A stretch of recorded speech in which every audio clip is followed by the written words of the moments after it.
Hola, vamos a hablar de un tema muy importante como es la exposición de los niños a los pesticidas. Singularmente importante en un país como este, España, que está a la cabeza en la Unión Europea en cuanto al uso de pesticidas. España es el país de la Unión Europea que más pesticidas utiliza, ¿no? Y bueno, hay una serie de hechos que hacen que los niños sean más vulnerables que los adultos a la exposición a estas sustancias, ¿no? Y no solamente a los pesticidas, sino en general a las sustancias tóxicas, ¿no? Una de esas razones es que los niños beben, comen, respiran más en proporción a su peso y tamaño que los adultos, con lo cual pues son acreedores a que entre en sus organismos una mayor cantidad porcentual de pesticidas, por ejemplo, que en el caso de los adultos, ¿no? Luego tienen una estatura más baja, entonces esa estatura más baja que les hace estar más cerca del suelo hace que sustancias que puedan estar contenidas en el polvo doméstico, sustancias tóxicas en este caso, como por ejemplo residuos de pesticidas, pues puedan inhalarlos más fácilmente. Andan más por el suelo, donde estos residuos pueden estar. Tienen la costumbre de llevarse mucho las manos a la boca, con lo cual, pues con eso también es otro factor de ingreso posible de contaminantes a su organismo. Tienen más superficie porcentual de piel que los adultos y además esa piel es más permeable, con lo cual esa puede ser otra posible vía de entrada. Son más inconscientes, con lo cual no evitan una serie de situaciones de posible riesgo.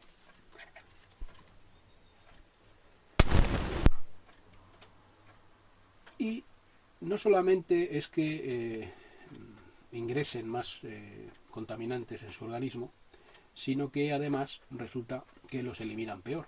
O sea, sus sistemas de desintoxicación orgánica no han madurado suficientemente y entonces estos contaminantes que entran a su organismo los eliminan peor que los adultos, con lo cual eso también hace que se puedan acumular más dentro de ellos. También sus costumbres alimentarias o la alimentación que tienen es distinta de los adultos y pueden, por ejemplo, comer más porcentaje de una serie de frutas que contienen con frecuencia esos residuos de pesticidas. En fin, que es como si tuvieran toda una serie de papeletas desfavorables que les hacen que en su organismo ingresen a lo mejor en mayor proporción estos contaminantes que los adultos, pero además son más vulnerables a sus efectos que los adultos. Pueden sufrir más consecuencias porque se dan durante la infancia pues lo que los científicos llaman una serie de ventanas de exposición, que son momentos del desarrollo donde hay una especial vulnerabilidad y la acción de los contaminantes pues puede causar efectos a veces irreversibles, ¿no? Además están al inicio del ciclo vital, con lo cual pues hay más tiempo para que una serie de problemas de salud que pueden tener un largo periodo de latencia pues se puedan acabar manifestando, a veces mucho tiempo después, ¿no? Y junto a estas circunstancias derivadas de la propia naturaleza del organismo infantil, se dan otras, ¿no? Como por ejemplo, y estas ya se deben a la actuación de los adultos, las deficiencias tan importantes que hay en la toxicología oficial, que no considera debidamente el riesgo que pueden tener los niños, ¿no? Por ejemplo, la Organización Mundial de la Salud hablaba de que era necesario que se profundizara más en el estudio de los efectos de los tóxicos en los niños, ¿no? Porque hay grandes lagunas de conocimiento en ese ámbito. La Academia Americana de Pediatría denunciaba la ineficiencia de las normas para proteger específicamente la salud infantil frente a los riesgos derivados de la exposición a contaminantes químicos. La Academia de Ciencias de los Estados Unidos denunciaba cómo, por ejemplo, con frecuencia se estaba extrapolando datos obtenidos en experimentos realizados con adultos para predecir efectos en niños, cuando evidentemente no es lo mismo el organismo de un niño que el organismo de un adulto. Los niños, como dicen los científicos, no son adultos pequeñitos, Y a lo mejor en un adulto un pesticida a una concentración determinada a lo mejor no produce un efecto, pero en un niño sí. Bueno, pues esto no se está teniendo en cuenta debidamente en muchas ocasiones, ¿no? Un aspecto, por ejemplo, sobre el cual llamaban la atención unos importantes científicos en un estudio que publicaron en una revista que se llama Environmental Health, es que los sistemas de evaluación del riesgo de los pesticidas no incluyen, por ejemplo, estudiar la neurotoxicidad durante el desarrollo. Y esto es algo muy grave, porque precisamente son los efectos sobre el desarrollo neurológico de los niños uno de los tipos de efectos más importantes que pueden causar los pesticidas en la infancia. Bueno, pues como decían estos científicos, a pesar de la importancia de estudiar esos efectos, no se estudian cuando se autorizan muchos pesticidas este tipo de consecuencias. Y como decían estos investigadores, hay pues muchos tipos de pesticidas que pueden producir estos efectos, a los que nos podemos estar exponiendo cotidianamente. Por ejemplo, pesticidas organofosforados, carbamatos, piretroides, clorofenólicos, etcétera, ¿no? Y luego hay otros aspectos, como por ejemplo el hecho de que se están estableciendo niveles legales, supuestamente seguros, de exposición a pesticidas, para algunas sustancias que, según nos dice la Organización Mundial de la Salud y muchos expertos, pues no está nada claro que tengan un umbral seguro de exposición, por baja que sea la concentración, como por ejemplo es el caso de las sustancias alteradoras hormonales, los disruptores endocrinos, que no está nada claro que tengan un umbral seguro al que pudiéramos exponernos, y en especial en la infancia.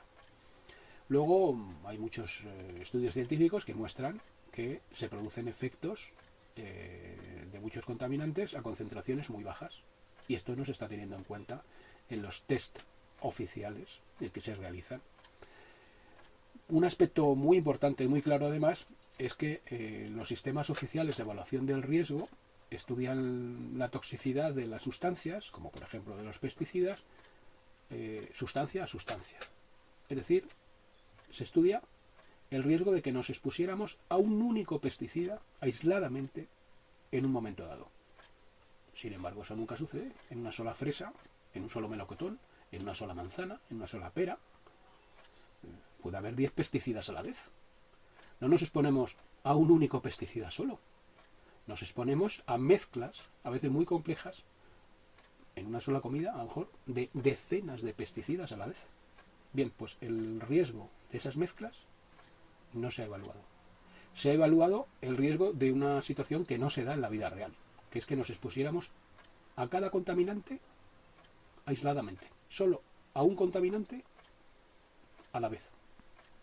Y si nos analizan, como de hecho se han realizado estudios, ¿no?, de la presencia de contaminantes que tenemos en el organismo simultáneamente en un mismo momento, y tenemos innumerables. No nos exponemos nunca a un único contaminante. Bueno, pues los niveles legales que se establecen se hacen sobre la base irreal de que solamente nos expusiéramos a un contaminante aislado en cada momento. Esto es una deficiencia muy grave, ¿no?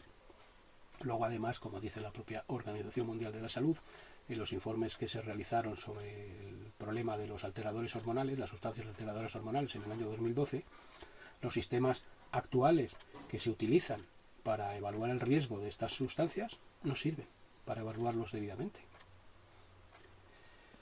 Y bueno, podríamos seguir con muchas otras cuestiones, como por ejemplo, cómo las agencias reguladoras aplican directrices que les dictan las propias industrias fabricantes de pesticidas y de otros contaminantes químicos para evaluar el riesgo de esos contaminantes.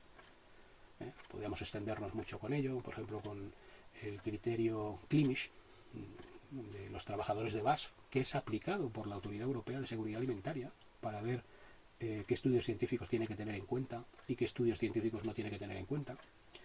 El hecho de que las evaluaciones de riesgo de las sustancias se hagan sobre la base, muchas veces, de estudios secretos de la propia industria, estudios que no merecen el calificativo de científicos, porque son secretos.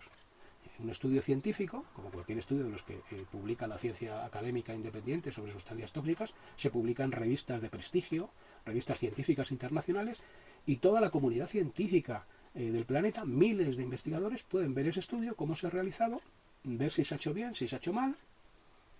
Eso no pasa con los estudios secretos en los que se basa la evaluación del riesgo de las sustancias tóxicas como los pesticidas. Estudios además realizados por la propia industria, que tendría interés en que no se viera que hay un riesgo en comercializar ese pesticida. En fin, hay una serie de situaciones, también la existencia de conflictos de interés en las agencias reguladoras, denunciados incluso estos conflictos de interés por el Tribunal Europeo de Auditores. Hay una serie de situaciones que nos llevan a recelar de que realmente sea seguro lo que a veces se nos está diciendo y con frecuencia con bastante aplomo que es seguro, ¿no? Y en especial en el caso de los niños, que son más sensibles a estos contaminantes, es algo que debe ser tenido, yo creo, en bastante consideración, ¿no? ¿Cómo se exponen los niños a los pesticidas? Bueno, pues hay varias vías posibles de exposición a los pesticidas en la infancia, ¿no? La más importante de ellas es la alimentación. La mayor vía de ingreso de pesticidas al organismo infantil es la alimentación, es decir, los productos convencionales, no ecológicos, que en un alto porcentaje de los casos tienen presencia de residuos de pesticidas. Y como he dicho, también en un porcentaje notable, no de un solo pesticida en cada pieza de fruta y verdura, por ejemplo, sino de varios pesticidas a la vez, ¿no? Esa es la principal vía de llegada de los pesticidas al organismo infantil, la alimentación. La alimentación convencional, no ecológica. Otra vía muy importante, especialmente en algunos casos, son los pesticidas domésticos. Por ejemplo, los insecticidas que se utilizan en tantos hogares de una manera muy alegre, ¿no? En espacios cerrados también, no solamente en las casas, en hogares, en escuelas, se utilizan con mucha frecuencia pesticidas cuyos residuos persisten y de esa manera también se produce un ingreso al organismo del niño de estas sustancias que son sustancias tóxicas, ¿no? Son sustancias que los científicos llaman biológicamente activas, es decir, que están diseñadas para dañar organismos vivos. Teóricamente para dañar solo al insecto o a la planta, en el caso de un herbicida, que se quiere dañar, pero que se ha visto que las cosas no funcionan así, que sustancias teóricamente destinadas a dañar a un organismo vivo y no a otro, al final acaban dañando también al otro. No son tan selectivos como muchas veces las empresas que comercializan estas sustancias tratan de vendernos esa idea, ¿no? Luego, por ejemplo, un niño que vive en una zona agrícola donde hay una agricultura intensiva, donde se utiliza mucho agrotóxico, mucho pesticida, pues a través, por ejemplo, de la deriva aérea de las fumigaciones puede llegar a los niños, a través de la contaminación del agua, por ejemplo, del agua subterránea en zonas agrícolas intensamente fumigadas. Luego en zonas urbanas, pues por ejemplo, hay parques y jardines donde se producen fumigaciones muy intensas y luego esos niños juegan allí y no, a veces ni siquiera se ha alertado de que se ha realizado esa fumigación, ni se coloca un cartel, ni se coloca nada que advierta a las madres de que sería a lo mejor conveniente que el niño no jugara ahí. En fin, son múltiples las vías de exposición infantil a los pesticidas, pero bueno, la más importante, como hemos dicho, es la alimentación, seguida, por ejemplo, del uso de insecticidas y otros pesticidas en los hogares, ¿no? ¿Qué efectos pueden tener estos pesticidas sobre la salud de los niños? Bueno, pues aunque normalmente ha habido una preocupación por los casos más claros, como por ejemplo son las intoxicaciones agudas, ¿no?, que es a lo mejor lo que llama más la atención, desde hace mucho tiempo ha crecido también la preocupación por los efectos crónicos, es decir, los efectos que pueden tener los pesticidas a concentraciones más bajas, pero con una exposición más prolongada, ¿no? Y sobre ello, por ejemplo, ha llamado la atención la Academia Americana de Pediatría, ¿no?, que llama la atención sobre las evidencias existentes entre la exposición a pesticidas y de manera muy especial dos tipos de efectos. En primer lugar, los cánceres pediátricos y, en segundo término, los problemas cognitivos.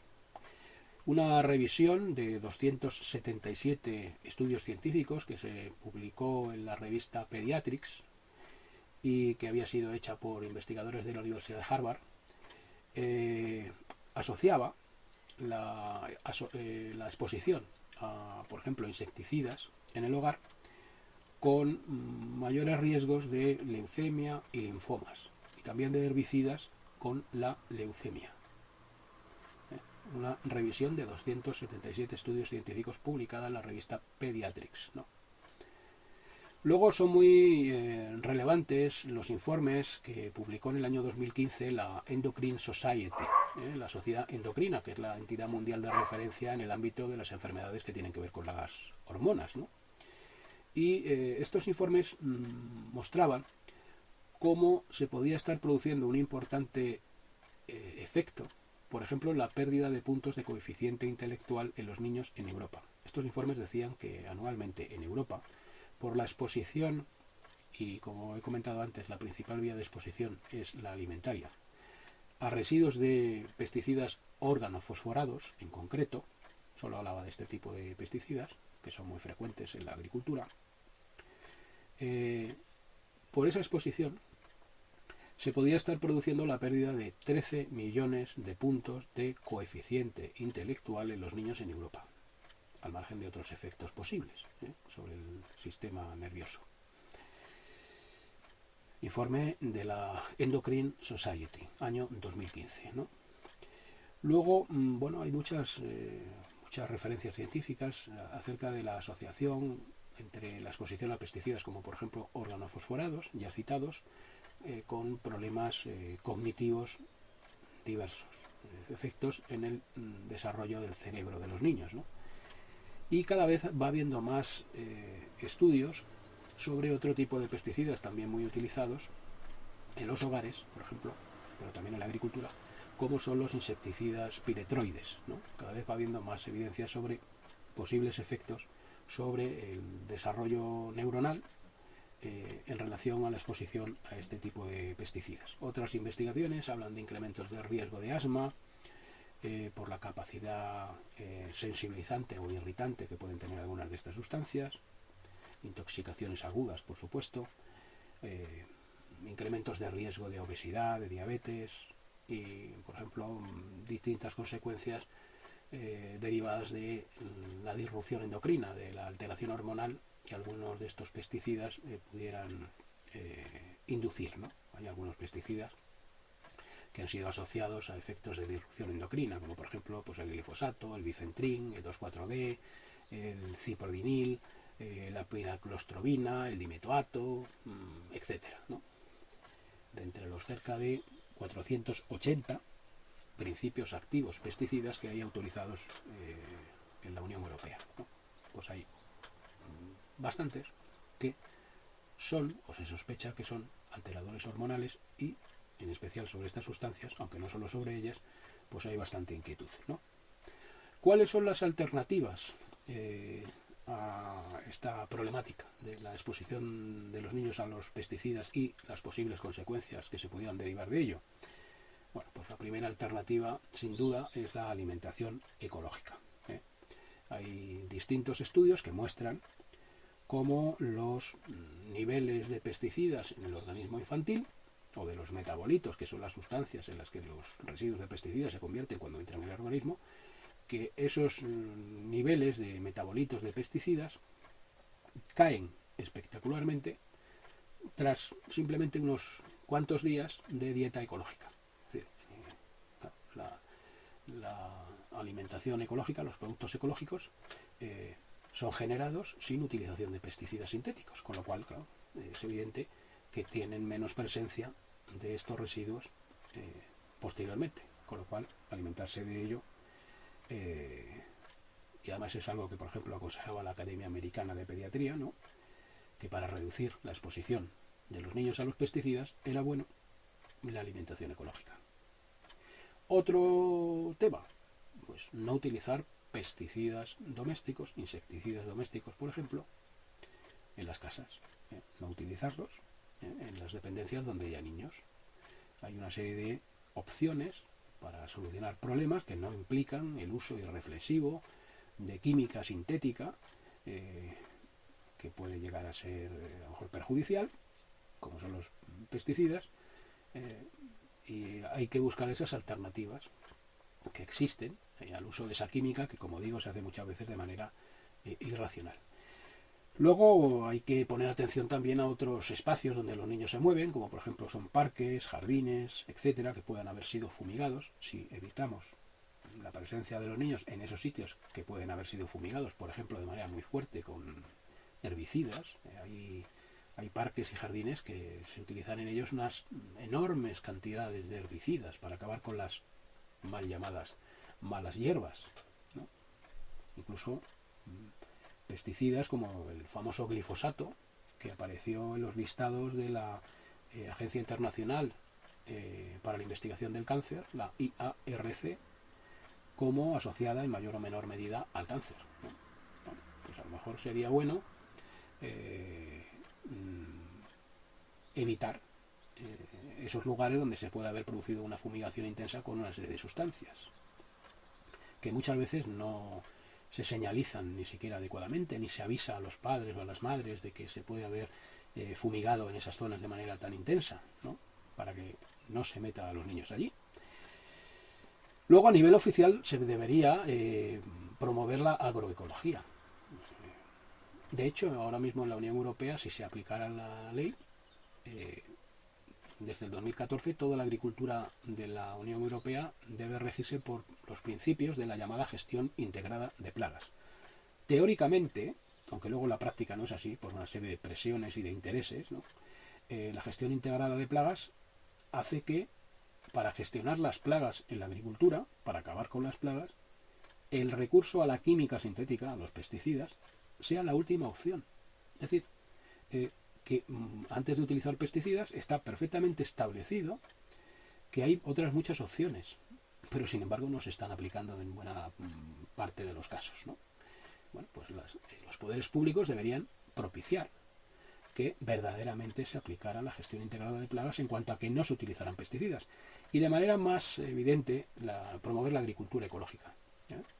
Es evidente que el mundo hoy en día, como sigamos por el camino que vamos con una agricultura basada en la química sintética, que está acabando con la polinización, que es básica para la rentabilidad de muchos de los cultivos más importantes, porque la polinización es importante para la producción de alimentos. Bueno, pues muchos de estos pesticidas acaban con la polinización, acaban también con el control biológico de plagas, que es esencial también para la propia productividad. El uso de pesticidas produce que a veces haya más plagas.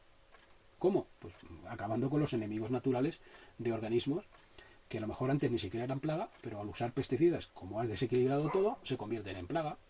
Esta agricultura basada en la agroquímica está acabando con la fertilidad de los suelos, los efectos sanitarios que todo esto tiene, la contaminación de aguas superficiales y subterráneas. Bueno, es evidente que se debe ir hacia la agroecología como única forma viable de alimentar a la humanidad, sobre todo en el horizonte del año 2050, donde se espera que en el mundo pueda haber 9 o 10 mil millones de personas.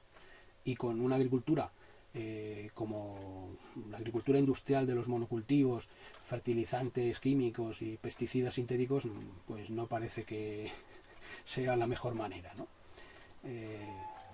Hay que ir hacia la agroecología, que además es más rentable para los agricultores, y en el caso de los niños, que es de lo que estamos hablando, pues lo mejor que les podríamos dar, y a los niños hay que darles lo mejor, ¿no? Que es una alimentación sana y sin presencia de residuos, de sustancias perjudiciales, ¿no? Luego hay que promover los comedores ecológicos, por ejemplo en las escuelas, ¿no? Esto debería ser una cosa muy importante, ¿no? Se ha sacado un plan de contratación pública ecológica por la Administración General del Estado, que había que potenciarlo y potenciar en especial este tipo de cuestiones, comedores escolares ecológicos, etcétera, etcétera, ¿no?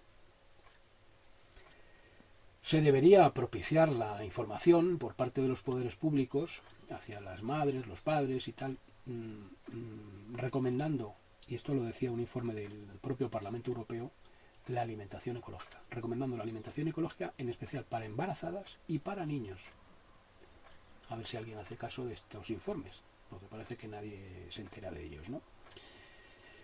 Y bueno, otra cosa importante sería que las ciertas autoridades dejaran de afirmar con el aplomo que lo hacen, que los niveles de residuos de pesticidas a los que nos exponemos, en especial los niños, son seguros.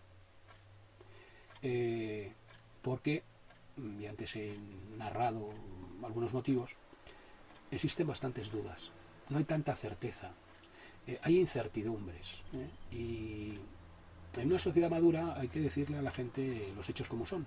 Lo que dice la comunidad científica es que no existe ese grado de aplomo y certeza acerca de la seguridad de esos niveles legales de pesticidas. Entonces, lo que hay que trasladar a la ciudadanía es lo que dice la comunidad científica, y no falsas seguridades, ¿no?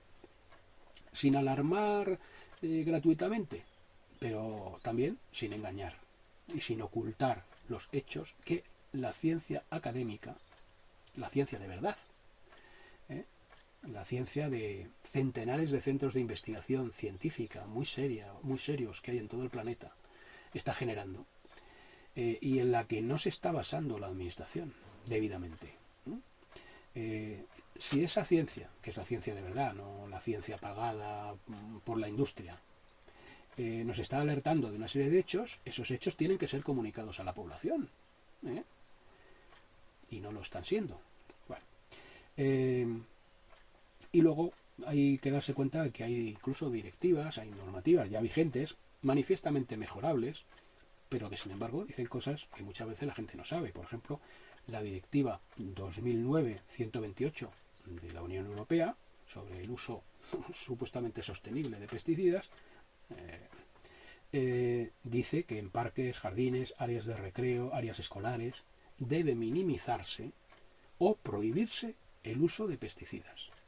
Y bueno, y se dan una serie de indicaciones pues bastante relevantes, que yo creo que poca gente las ha leído, y que a veces se puede uno apoyar para proteger la salud de los niños en algunas normas ya vigentes, que como digo son manifiestamente mejorables, pero bueno, pueden dar algún apoyo, ¿no? Por ejemplo, para cuando uno ve que están fumigando de una manera determinada en una escuela, o están fumigando en un parque donde hay niños, bueno, pues que se apliquen una serie de cuestiones, de por lo menos de avisar, o incluso directamente que no se fumigue, porque si las normas vigentes, a pesar del poder de la industria de los pesticidas, dicen una serie de cosas, aunque sea tímidamente, deberían decirlo con más contundencia, debería prohibirse, no como se sugiere, sino que lo debería prohibir la directiva, pero bueno, hay algún apoyo, y creo que es importante que padres, madres, etcétera, otras personas preocupadas por la salud infantil, conozcan lo que dicen ya algunas normas, ¿no? Y otra cosa de la que avisan o que comentan, por ejemplo, la Organización Mundial de la Salud, la Academia Americana de Pediatría, es que hay que mejorar la formación de los pediatras en estos temas de salud ambiental, porque no existe la debida formación y muchas veces podrían dar consejos que a lo mejor no dan porque les falta esa información. En cualquier caso, en positivo, hay que decir que se pueden hacer muchas cosas, ¿no?, para reducir la exposición de los niños a los pesticidas, ¿no? Como he comentado, muy importante la alimentación ecológica y, por ejemplo, no usar pesticidas, insecticidas domésticos en el hogar. Que por lo menos uno se plantee, ¿no?, la necesidad de hacerlo y ver si hay otras opciones, ¿no? Los niños son muy importantes, los niños son el futuro, ¿no? Son más sensibles a los efectos de estas sustancias y tenemos la obligación moral de hacer lo posible por velar por su salud. Muchas gracias.